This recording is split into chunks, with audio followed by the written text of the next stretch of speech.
এবার ঢাকাবাসীর ঘাড়ে নিঃশ্বাস ফেলছে ভয়ঙ্কর সাপ রাসেল ভাইপার। গ্রাম চরাঞ্চল পেরিয়ে এই সাপ চলে এসেছে ঢাকার খুব কাছেই। যে রাসেল ভাইপার এতদিন উপকূলীয় এলাকায় তাণ্ডব চালিয়েছে, সেই রাসেল ভাইপার ঢাকায় আসলো কিভাবে, জানাচ্ছেন সহকর্মী মোহাম্মদ সোহাগ বিশ্বাস।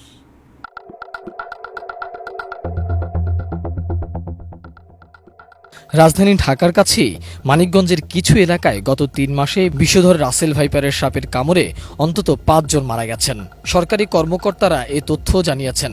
রাসেল ভাইপার সাপ বাংলাদেশে চন্দ্রবোড়া বা উলুবোড়া নামেও পরিচিত। বাংলাদেশে যেসব সাপ দেখা যায় সেগুলোর মধ্যে এটি সবচেয়ে বিষাক্ত বলেই বিশেষজ্ঞরা বলে থাকেন। এর আগে ২০২১ সালে দেশের উত্তর পশ্চিমাঞ্চলের কয়েকটি এলাকায়, বিশেষ করে পদ্মা তীরবর্তী কয়েকটি জেলা ও চরাঞ্চলে এই সাপের কামড়ে ২ জন নিহত হয়েছেন, বেশ কয়েকজন আহত হয়েছেন।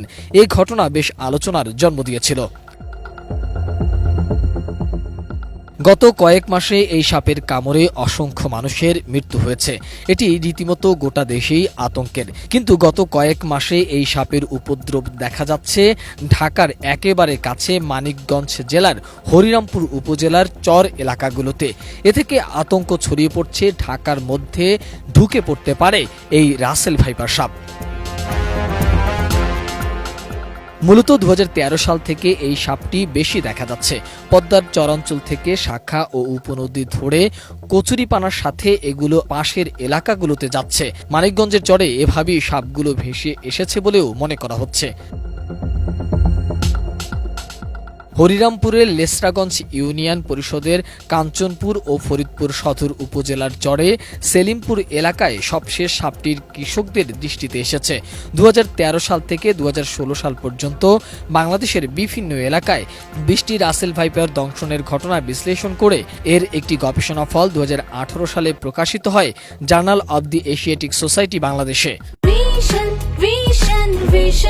100% কপার কন্ডেন্সারে তৈরি ভিশন ফ্রিজ, তাই গুণে মানে অটুট থাকে বছরের পর বছর। এছাড়া ২০১৪ ও ২০১৫ সালে উত্তর পশ্চিমাঞ্চলের কয়েকটি চর এলাকায় বিভিন্ন জায়গা থেকে উদ্ধার করা অন্তত ৫টি রাসেল ভাইপার সাপ অবমুক্ত করা হয়েছে। সে সময় এই গবেষণায় উঠে আসে যে বাংলাদেশের ৬৪টি জেলার মধ্যে ১৭টি জেলাতেই রাসেল ভাইপারের উপস্থিতি রয়েছে। এই গবেষণায় পাওয়া তথ্য অনুযায়ী উত্তর এবং উত্তর পশ্চিমাঞ্চলের জেলাগুলোতেই এই সাপের উপস্থিতি পাওয়া গিয়েছিল। তখন বলা হয়েছিল এই প্রজাতির সাপের সবচেয়ে বেশি উপস্থিতি ছিল রাজশাহী ও চাঁপাই নবাবগঞ্জ জেলায়।